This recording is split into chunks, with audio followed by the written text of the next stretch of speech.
Welcome back to Real Clues. The Justified series had a ton of antagonists over its 6 seasons, from single-episode low-life wannabe gangsters to high-powered Miami mobsters. Raylen has drawn on most of them. Here are the best of the worst. First up, Gary Hawkins. Gary is Wynona's ex-husband and a pathetic loser. For Wynona's sake, Raylen tried to protect him until Gary tried to have him killed and then put Wynona in danger. There was really no doubt that Gary would eventually be snuffed out. Hey, now wait a minute, do I know you? Yes, Gary, you do. I need you to deliver a message to Raylen Givens. What's the message you want me to give to Raylen?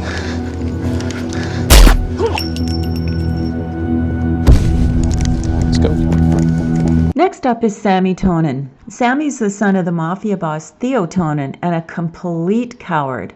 By the time season 5 rolls around, he's run his father's empire to dust, and he's in deep debt to the Canadian mafia, who have him shot through the back of the head. A fitting end.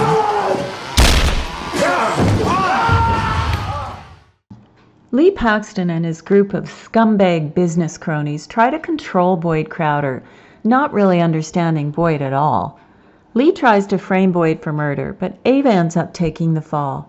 Boyd comes to talk to Lee to ask a favor, to have his friend the judge intervene on her behalf. But when Lee becomes verbally insulting regarding Ava, Boyd beats him almost to death. And in the end, Boyd finishes what he started. But death will not be the end of your suffering. For generations, your children and your children's children will have a mark against their name, and that will be your legacy. Mr. Crow. Daryl Crow Jr. He's the oldest brother of the Florida Crows. Daryl has his brother Danny murder their youngest brother. He has his nephew working in a brothel as a bartender at the age of 14. He corrupts his cousin Dewey Crow by having him murder Wade Messer. You are. He shoots a federal marshal and then has his nephew take the fall for it, and he works as a thug for Boyd Crowder. Is why make an enemy when you can make a friend. Now I want you to meet my new friend, Daryl Crow Jr. It's surprising, but he didn't meet his end at the hand of Raylen Givens, but rather his sister.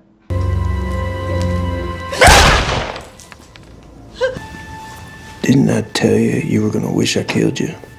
Nikki Augustine is next. Nikki was an underboss in the Tonin crime family, so basically the second in command. His boss, Theo Tonin, handed over the empire to his son Sammy Tonin, a cowardly sniveler, and so Nikki decided he was going to kill Sammy. With Raylen's assistance, the tables were turned. He said you're a pussy and he's gonna kill you.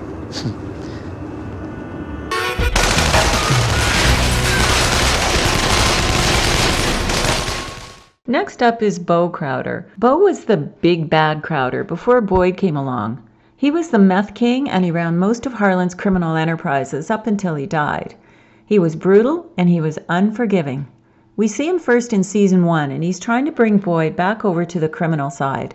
You see, Boyd had found religion and wanted nothing to do with his daddy, and in fact blew up one of Bo's drug shipments, leading the Miami crime lords to be more than just a little pissed at Bo Crowder. Flexing his criminal muscle, Bo kills Boyd's church flock and kidnaps Ava, hoping to trade Ava for Raylen and then give Raylen to the Miami crime lords.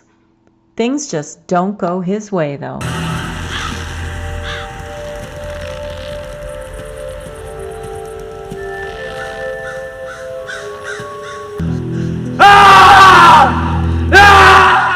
I'd kill you quick if I could. Death.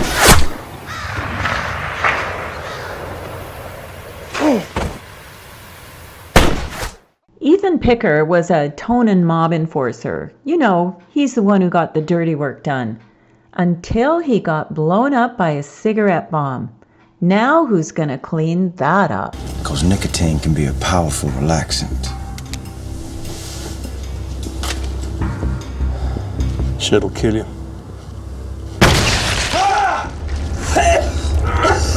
We're putting Catherine Hale and Avery Markham together, as they really are a team. This dangerous duo have plans to run the marijuana business and want to be in control when pot is legalized down the road. But like most all the bad guys in this series, they both get what's coming to them. What did you end?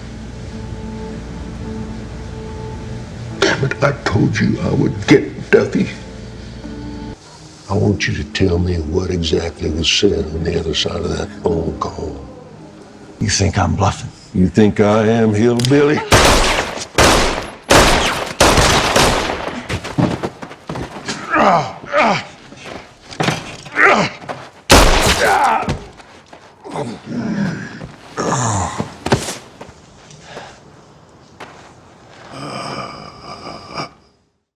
Fletcher Nix, otherwise known as the Ice Pick Nix. He's the best one-off antagonist in the series. His favorite game is getting you to believe you can grab a gun off the table before he can get to it. And then when you grab for the gun, out comes his ice pick.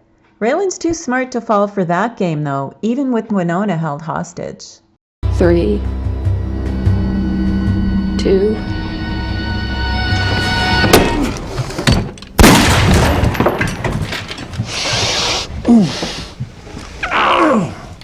Sorry about your tablecloth. Johnny Crowder is Boyd Crowder's cousin. Put in a wheelchair by Bo Crowder, Johnny's vengeance became set squarely against one man, Cousin Boyd.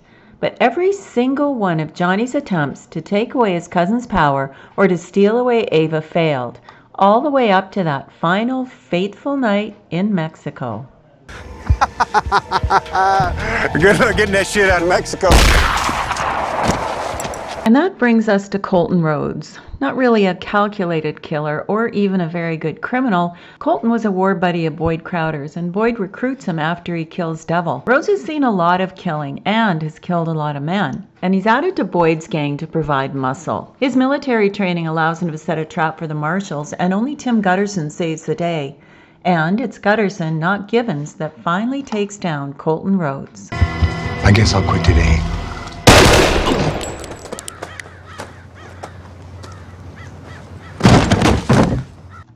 Jay and Roscoe, played by real-life brothers Wood and Steve Harris, are trigger-happy drug enforcers for Hot Rod Dunham.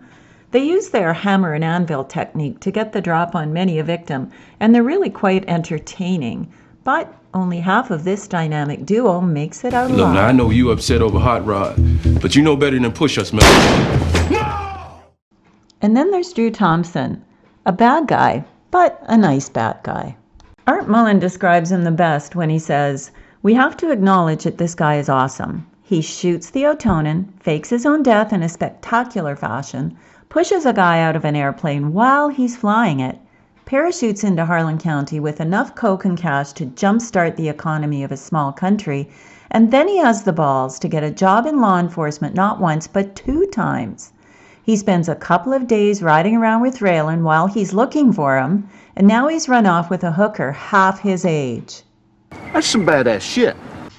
One of the most likable antagonists, Elston Limehouse runs a diner in Noble's Holler and also makes a mean barbecue. He's a banker to the locals and is also tied to the Bennett family, and it's with Limehouse that Megs Bennett stashes her millions. He's harbored many battered women in the past, Raylan Gibbons' mother and stepmother, Ava Crowder, Ellen May, and likely many more. So in that respect, he's really a good guy. But he runs Noble's Holler with an iron fist, and you get the sense he's killed a lot of people that need killing, protecting the Holler's way of life. You ever see what happens when you put too much lye in the scalding water? Well, it burns off the hair and the hog skin besides. Now, I'm gonna give you a choice, Bernard. And that leads us right into Robert Quarles. Quarles comes across as a well-educated, well-spoken businessman, but that veneer is pretty thin. In reality, he's a sadistic and savagely violent criminal who was demoted to Kentucky after a falling out with his boss, Theo Tonin, and all he longs for is to go back home to Detroit. Quarles' downward spiral is one of the greatest in the series, and Neil McDonough's performance is stellar. He seemingly has no boundaries whatsoever, and I found his character to be one of the darkest in the entire series.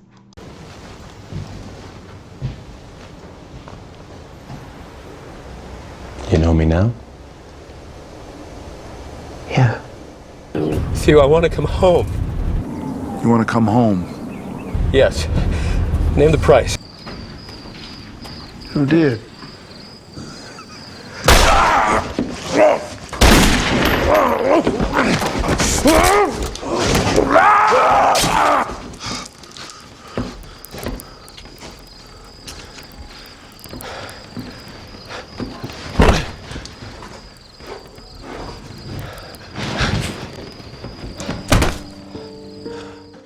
Wynn Duffy is a mid-level mobster in the Dixie Mafia who likes to pretend that he's a legitimate businessman, but it's his smarmy presence, think used car salesman, that makes him so entertaining. Wynn seems to be the contact for every Tom, Dick, and gangster that comes to Kentucky, and he has his fingers in a lot of pies. He even gets into bed with Boyd Crowder. Well, not literally, but they do get into the heroin business together. Not sure if I can really call him a great villain. He's more of a level-headed, shrewd planner, except when he loses his shit. Hey, I've shot people I like more for less. It was already in the glass, not in the jar. Season 2 introduces us to Megs Bennett, matriarch of the Bennett clan, and if you didn't know better, you would think she's a big, likable mama bear. But you'd be thinking wrong. Megs would do just about anything to protect her family and their marijuana operation, and that includes some pretty serious discipline measures on her own son, Coover. That's why it's going to hurt so much to have to do this. Rather than a gun-toting assassin or a slick mobster, Megs is more of a criminal who hates the Givens family due to a long-running feud, and she runs her empire with an iron fist. In the end, though, her reputation was destroyed when she sold out to Black Pike Coal. Loretta found out she had had her father killed, and Megs had no family left other than Dickie, who she'd already disowned. So she went out the same way she sent many others on their way. Mags, what did you do? It was already in the glass. Raylen Givens has never met anyone who can outdraw him in the entire series. That is until he meets Boon. Boon is Avery Markham's hired gun. He has no aspirations in the criminal underworld other than to show how quick he is with his six-shooter. Boon gives Raylen the best run for his money in a gunfight, and in their final showdown, only one man walks away.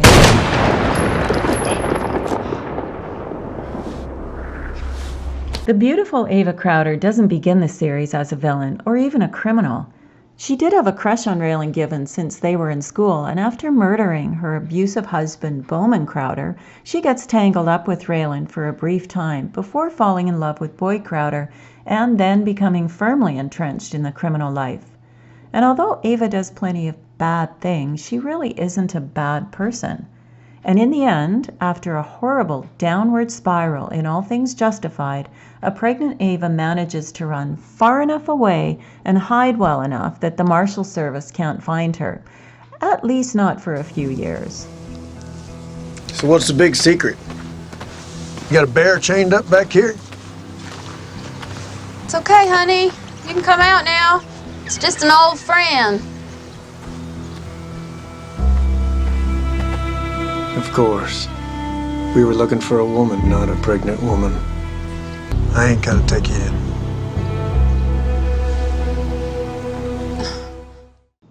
And last but not least, come on, was there ever any doubt, is Boyd Crowder. He's the most enigmatic, charismatic, compelling villain, not only in this series, but in any series. We have an entire video dedicated to Boyd Crowder on our channel, so we won't go into a lot of detail here. Boyd Crowder went from a bazooka-toting redneck to a criminal mastermind over the course of the series, but it's his silver tongue that really engages the viewer. And in the end, you get the feeling that he and Raylen might just see each other again. It's a shame he won't be in the new Justified series, City Primeval. He was missed as soon as the Justified series ended. I am the outlaw.